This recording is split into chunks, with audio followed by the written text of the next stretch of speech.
So this is HALLO-SPOOK, the last one, episode 3. I know I was gonna do more, but I just don't have any more really to do. So this is the last one here for 2022. I might return next year with more HALLO-SPOOK stories, but this is the last one for this year.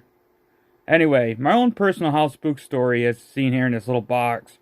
Story: to knock on the basement door when we first moved into our old house in Champlain, but no one was in the basement.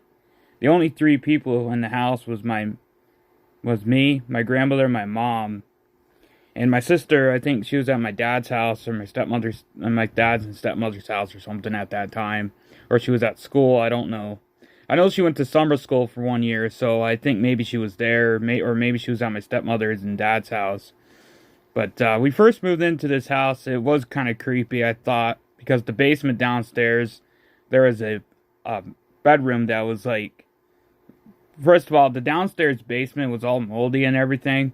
It did have like a water, a sump pump, but that didn't work really that much. So the basement would flood, and the water would get on the walls, and the walls would be a whole bunch of mold. So we didn't really go down to the basement, but there was a bedroom down there that's really spooky because the previous. Our landlord's brother actually passed away in that bedroom. He had a heart attack or something. He was like in his 50s or 60s, and he had a heart attack or something.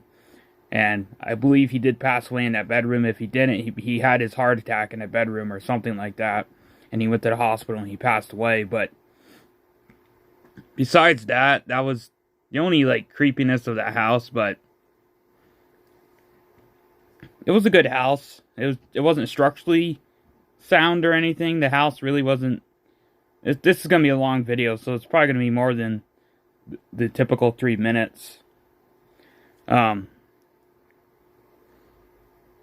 Anyway, my room was actually in the back, facing the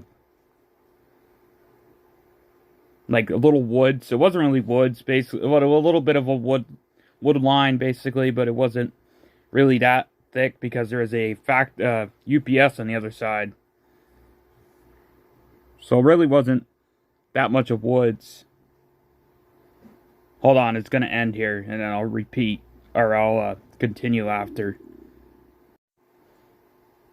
Anyway, this is the second part of the video here. So, like I said, my bedroom was in the back, my mom's bedroom was in the back, and my sister's bedroom was in the back as well. It was facing the woods. But anyway, besides that, it was a good house. It wasn't as big as here, and we had one bathroom, I mean, and having 3 people with one bathroom sometimes is difficult, as well as having guests come over, like my aunts and uncles and my grandmother and friends coming over. So it was basically kind of difficult having just one bathroom, but we managed for like 12 years, I think, or a little bit shorter than that, but we lived there for a while. No, not 12 years. We lived there for, I think, 5-6 years or something. I don't know. Kind of got my math wrong right there. It was actually like 5-6 years we lived there. And it was a pretty good house, but it was just creepy. I think it was really a creepy house. It was not the first house that we had hauntings in. Or not hauntings, but we heard stuff that we couldn't really explain.